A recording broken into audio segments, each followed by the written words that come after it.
Most non-Catholics think confessing to a priest is insane. Like, why would you tell your sins to a random person in a box? But here's what shocked me when I actually understood it. Confession isn't about the priest, it's about something way deeper. And the real reason behind it will completely change how you think about forgiveness. Stay with me, because by the end of this video, you are going to understand why this practice has survived for 2000 years and why it actually works.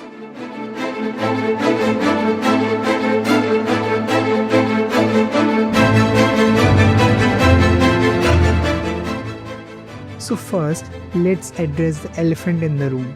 Why tell a priest? Why not just pray to God directly? And honestly, that's a good question. And most people don't actually know the answer.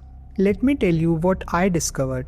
In the early church, like 1st century, there was no confession like we know it today. Christians just didn't have a formal practice of dealing with serious sins. But then around the 5th century, something changed, and it changed everything. There was this massive problem in the early church. People were committing serious sins, adultery, murder, theft, abandoning the faith, and then they would want to come back and be forgiven. But like how? Do you just pray and it's fixed?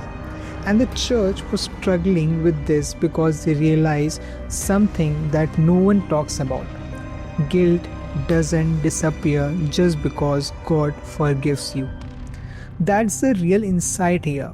Let me explain what I mean. Imagine you betray your best friend, really betray them, and then you pray and ask God for forgiveness. God forgives you. Let's say that's real. But your friend doesn't know that you asked for forgiveness. Your friend is still hurt. There's still a broken relationship. And now you are carrying this weird thing where God forgives you, but you are still broken inside because the relationship is broken. That's where confession comes in, but not in the way you think. So, the church realized forgiveness needs witnesses, not because God can't forgive you alone, but because we can't receive forgiveness alone. When you confess to a priest, something psychological and spiritual happens. First, you have to speak your sins out loud. You can't hide them, you can't minimize them, you have to say them to another person. That act of naming them, that's powerful. Most people never say their sins out loud to anyone. We just carry them in silence, and silence makes them bigger. But when you say them out loud to another human being, something shifts. The priest doesn't judge you. That's literally against church teaching. The priest is bounded by the seal of confession, legally, ethically, spiritually. If a priest breaks the seal, he is done. But the priest is there as a witness. He is saying, I hear you. You are not alone in this, and you can be forgiven. And then, this is crucial, the priest gives you an absolution. And absolution isn't just words. It's the church's official declaration that God forgives you. But it's also the human acknowledgement that you have been heard and accepted. See, that's what's the genius about it. You go into confession carrying shame in your isolation. You leave having been heard, witnessed, and pronounced forgiven by God and by the church community represented by the priest. It's not that God can't forgive you without a priest. Of course, God can, but we need the priest. We need that human element. We need to be seen in our brokenness and told we are still worthy of love. And here where it gets really interesting. There's actual psychology behind why this works so well.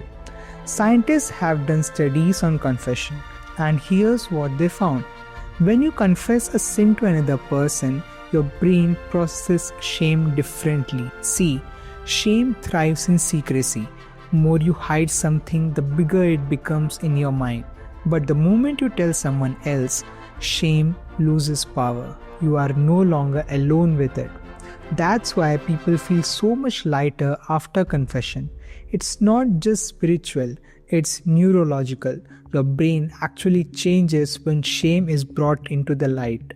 And the priest's job to say the thing you need to hear. You are forgiven, it's over, you can move forward. Not as a judgment, but as a liberation. That's something you can't do alone, psychologically. You need another person to say these words and mean them.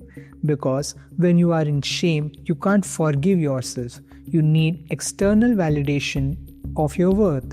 And the church understood this 2000 years ago without neuroscience. That's crazy to me. They just knew humans need to be heard. Humans need witnesses to their struggles. Humans need to tell them they are forgiven, not just by God, but by community. Okay, so I know what you are thinking. You are like, but Ryan, what about the privacy? What about the power dynamics?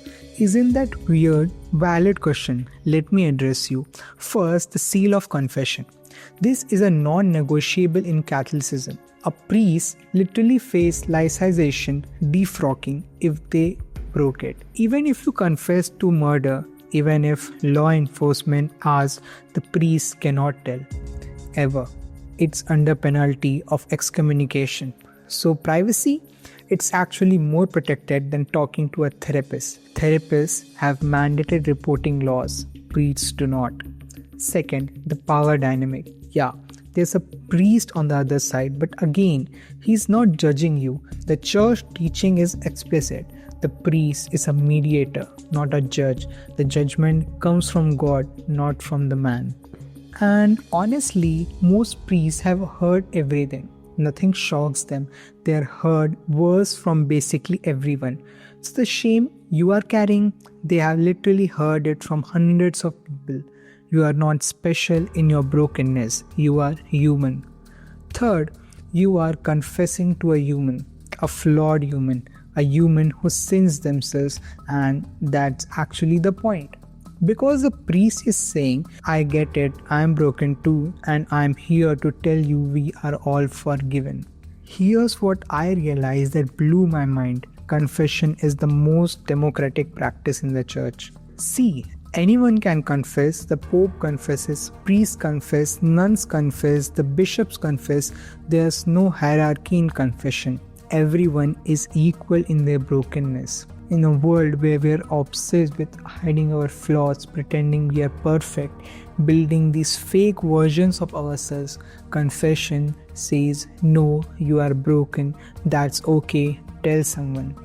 And that's revolutionary because it's the opposite of what culture teaches us.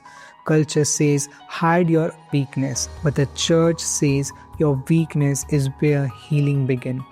That's why confession has survived 2000 years, not because it's controlling, which some people claim, but because it actually works. It actually helps people heal. And in a world where mental health crisis is an all-time high, where people are isolated and ashamed and suicidal, maybe we need more confession, not less. Maybe we need more spaces where we can be honest about our struggles and we are told we are still worthy of love. Look, I get why this is confusing. If you are not Catholic, it seems weird. It seems little something out of the Middle Ages. But when you actually understand it, when you understand that it's not about control or judgment, but about healing and witness, it kind of makes sense. Confession isn't about the priest, it's about you being brave enough to say, this is where I'm broken and I need help. And it's about the church saying, we see you, we are forgiven, you can start over. That's powerful, that's revolutionary, and honestly, that's why Catholics keep coming back to it, even when nobody else understands it. So, if you have been curious about confession but didn't understand why Catholics do it, now you know. It's not weird, it's actually deeply human. It's the church saying, we all struggles, we all fall, and we all deserve to be forgiven and restored. And if you're Catholic and you have been avoiding confession, maybe it's time to try it. Because healing only comes when you are honest about our brokenness.